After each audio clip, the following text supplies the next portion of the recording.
अरे रे रे रे, क्या क्या क्या कर रही है? उठो उठो, ये क्या कर रही हो? चलो क्या उठो। हुआ बेटा, किससे बातें कर रहे हो? वो कुछ नहीं माँ, बस लड़के की फोटो देख रहा था।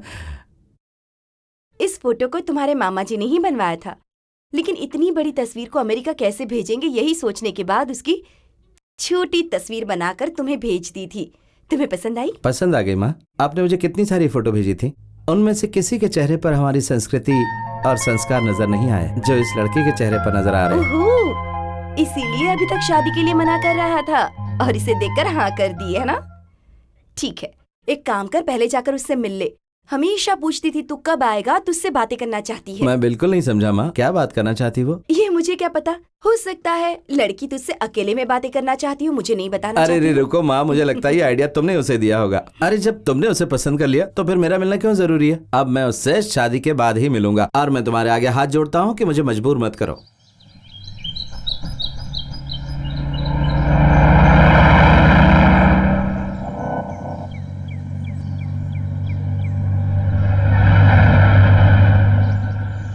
नमस्ते नमस्ते मालिक। नमस्ते नमस्ते नमस्ते नमस्ते। नमस्ते नमस्ते सर, आप ये कैसे क्या हैं? अंकल, आप मुझे सर क्यों कह रहे हैं? आप ही ने तो मुझे एबीसीडी सिखाई थी। इन सब के जिम्मेदार हैं आपके पिताजी। वो बहुत महान थे, उन्हें सभी सबसे बड़े दौलतमंद मानते थे। उन्होंने कमाई थी मान और मर्यादा।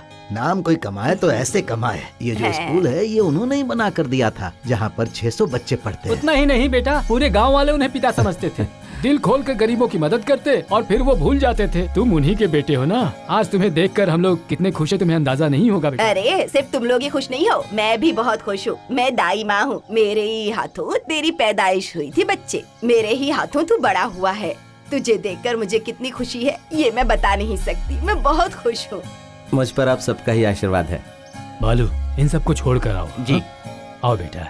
हाँ चलिए। हाँ बेटा, आज तुम्हारा पहला दिन है ना। अच्छा। इसलिए पूरा ये स्टाफ बात है। तुमसे मिलने के हाँ? लिए आया हुआ है यहाँ पर। नमस्ते मालिक। नमस्ते नमस्ते। मेरा नाम मालिक नहीं है, राम मोहन है। तुम में से एक हूँ। मुझे इतना ज्यादा सर पर मत बिठाइए। आओ बेटा। कितना अच्छा। हिचकिया क्यों ले रहे हो? सुनाई नहीं दे रहा है क्या? फिर हंस क्यों रहे हो? अब तो फिर से हंस रहे हैं। हे भगवान। बेटा, तुम्हें एक खास बात बतानी है। तुम्हारे जो मुनीन जी है ना, तुम्हारे पिताजी के पिए थे। उन्हें दरअसल ठीक से सुनाई नहीं देता है और इसलिए तुम उनके साथ एडजस्ट नहीं कर पाओगे। ऐसा करो कि तुम उनकी जगह पर कोई एक नया स्टेनो अपॉइंट कर लो। जेपी सर कान से जरा कम सुनते हैं लेकिन काम तो कर ही लेते हैं एक ना। और बड़ी खास बात है, वो है तुम्हारी शादी की तैयारी करना। मैं चलता हूँ बेटा। हाँ? अच्छी बात है। लगता है कोई गाड़ी आ रही है। ए कालिया, लगता है मालिक आ रहे हैं। ऐसा क्या? मैं सबको बोल देता हूँ।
मेरे प्यारे राम को गौरी का ये संदेश है।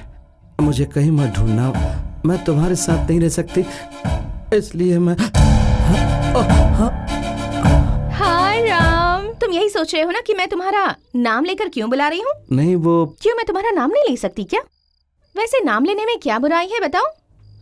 नाम की बात तो छोड़ो। हाँ। तुमने ये कैसी ड्रेस पहनी है? ये है टाइट बॉडी फिट ड्रेस। हाँ? Mini mini mini nice. Oh my oh. God, दुल्हन का वो जोड़ा पहनकर कितनी बोर हो गई थी मैं। बस सोच रही थी कि कब उसे उतार फेंकूंगी मैं। ए, देखो मेरी बात का बुरा नहीं मानना। हाँ, उस हैवी साड़ी का बोझ नहीं उठा पा रही थी मैं। इस ड्रेस को पहनकर मैं फ्री फील कर रही हूँ, पता है? उस साड़ी को पहनकर चला ही नहीं जा रहा था मुझसे। You won't believe I was sweating। उसके अलावा मुझे इतने सारे गहने पहना दिए थे कि मुझसे सांस ही नहीं लिया जा रहा था। मेरा तो नसीब खराब है कि पुराने ख्यालों के लोगों के बीच में फंसी हुई हूँ। Damn it, सारे के सारे गंवार है। अच्छा, मैंने इतनी अच्छी ड्रेस पहनी हुई है, तुम्हें इसे देखकर कुछ कुछ हो नहीं रहा? बहुत कुछ हो रहा है, इसलिए तो शादी के लिए हाँ वैसे कही। तुमने क्या सोचा था? मेरे माथे पर बिंदिया देखकर, मुझे सजा धजा देखकर, तुम्हारे पैर छूकर आशीर्वाद लूंगी? तुमने जरूर ऐसा ही सोचा होगा ना? You know one thing, अपने मम्मी पापा की जिद की वजह से उस तरह से सच धज कर फोटो निकालने के लिए राजी हो गई थी मैं। मुझे तो ये सब कुछ बिल्कुल पसंद नहीं। यही सब बताने के लिए शादी से पहले तुमसे मिलना चाहती थी। मुझे क्या अच्छा लगता है, क्या बुरा लगता है, ये सब मिलकर तुमसे बताना चाहती थी। और ये लेटर तो मैंने मजाक में लिख दिया था। एक बात मुझे समझ में नहीं आई कि आखिर तुम मुझसे शादी करने के लिए किस वजह से राजी हुए हो। मैं तो तुमसे शादी इसलिए करना चाहती हूँ क्योंकि तुम 5 सालों तक अमेरिका में रहे हो और तुम्हारा और मेरा टेस्ट बिल्कुल एक जैसा होगा। ये सारी बातें करने के लिए ही मैं शादी से पहले तुमसे मिलना चाहती थी। ए, रुको। हाँ? शायद माँ होगी, मैं देखता हूँ। मैं चाहता हूँ कि वो तुम्हें इस रूप में ना दिखे, इसलिए तुम कपड़े बदल लो। क्यों? माँ, क्या बात है माँ? कुछ नहीं बेटा, गौरी ये लाना भूल गई थी, इसलिए मैं ले आई हूँ। ठीक है, मुझे दे दो। राम, हाँ? अब एक बात पूछो बेटा, मेरी पसंद की बहू तुम्हें पसंद तो है ना? उम्मीद से कहीं ज्यादा भारी है माँ। ठीक है बेटा।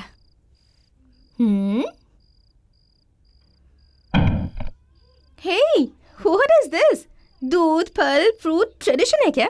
मुझे ये सब चीजें बिल्कुल भी पसंद नहीं है। यही सब छोड़कर तो मैं यहाँ आई हूँ और तुम्हारी माँ भी वही सब कर रही है। वैसे इस वक्त चिल बियर मिल जाए तो मजा आ जाएगा। क्या कहा तुमने? Chill beer? Western culture, party की शुरुआत ड्रिंक से ही होती है ना? दूध तो मैंने बचपन में भी पिया है या नहीं मुझे नहीं पता, लेकिन बियर, उसकी तो बात ही कुछ और होती है। कि ये क्या, अमेरिका में रहने के बाद भी तुम ऐसे हो? बियर के लिए भी मुझे कहना पड़ रहा है। गौरी, तुम ड्रिंक करती हो? रोजाना करती हूँ, उसके बिना मुझे ठीक से नींद ही नहीं आती है। मंगा लोगे तो एहसान हो जाएगा मुझ पर। मैं बहुत थक गई हूँ। सुबह 3 बजे से जगा कर तेल हल्दी लगा लगा कर मेरी जान निकाल ली थी उन लोगों ने। मंगा दो ना प्लीज।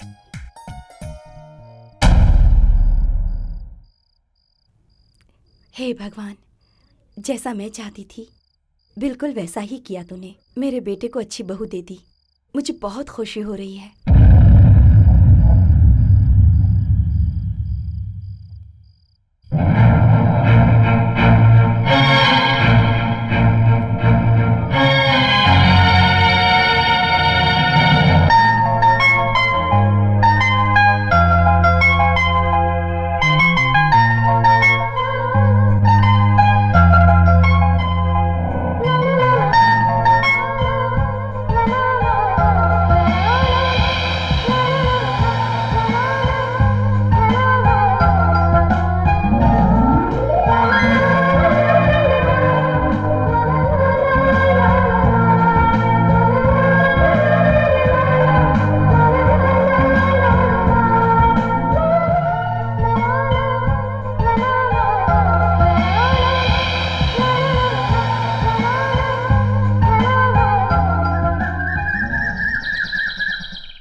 मेरे बेटे को तुम क्या समझती हो?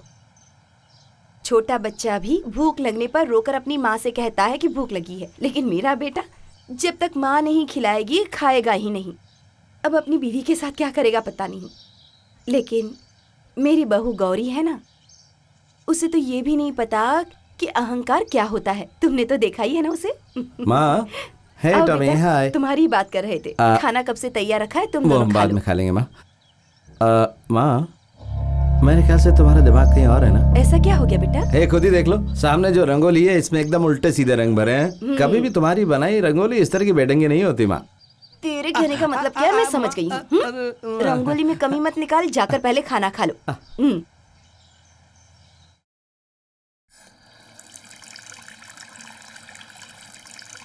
गौरी, गौरी, कहाँ हो तुम गौरी? गौरी, क्या है? क्या गौरी, है? मुझे ऑफिस जाने और में ये देर क्या तमाशा है? मेरा हाथ देखकर मुझे खुद को शर्म आ रही है। जगह जगह पर गोबर लिपा हुआ जैसा लग रहा है। छे! दुल्हन के हाथों में मेहंदी शोभा देती ना, इसलिए। मेरे हाथों में क्या चीज शोभा देती है मैं जानती हूँ। ये क्या है? म्यूनिसिपैलिटी के रोड जैसा नक्शा बना दिया मेरे हाथ में। इसके बदले अगर तुम नेल पॉलिश या फेयरनेस क्रीम लगा देते तो मुझे अच्छा लगता। इतने पढ़े लिखे होते हुए भी गंवारों जैसी हरकतें कर रहे हो तुम। मेरे सोने के बाद कौन लिया और गोबर जैसे लीप दिया मेरे हाथों में, और तुम्हें लगा कि मैं खुश हो जाऊंगी। तसल्ली मिल गई ना तुम्हारे दिल को? अब इसे छुपाने के लिए ग्लव्स पहनकर घूमना पड़ेगा मुझे। अच्छा एक बात बताओ, क्या सच में तुम अमेरिका में 5 साल पढ़े हो? पढ़े लिखे गंवार। प्लीज मुझे माफ कर दो। आज के बाद मैं अपनी कोई भी पसंद तुम पर थोपने की कोशिश कभी नहीं करूंगा। मेरा यकीन करो, ये बात माँ तक नहीं पहुंचनी चाहिए। हमारी शादी हो चुकी है, इस बात को लेकर माँ फूले नहीं समा पा रही है। देखो, हम दोनों के बीच में जो भी मिसअंडरस्टैंडिंग होती है वो कभी भी माँ तक नहीं पहुंचनी चाहिए। आज के बाद तुम जो भी बोलोगी मैं वही करूंगा। इसकी कोई जरूरत नहीं है। मेरे कॉलेज के फ्रेंड्स हमारी शादी की खुशी में एक बड़ी सी पार्टी रख रहे हैं। वो सब होटल में इकट्ठा हो रहे हैं और हम दोनों को भी वहां जाना होगा।